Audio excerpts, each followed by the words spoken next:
Gava şilî diherike rêyên nîvşevê Ez û tu bihevre bêkes û tenê Hestên evîndar carna dihat bayê ser Peşkên avê li ser porê me dibûn xwar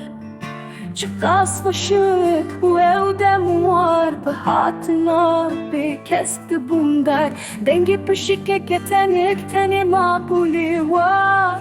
Me got Xwedê tu kesî nehêle tenê li vî warî Niha Dîsa şilî diherike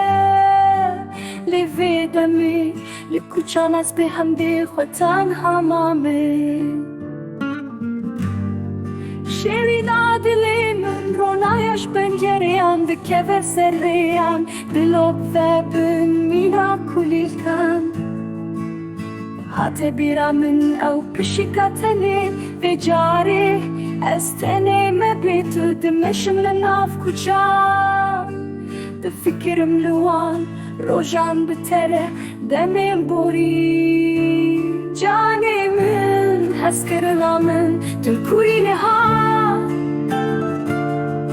Te tu gelekî xemgînî Yan hêsiran bibarînî Yan jî keseran dikişînî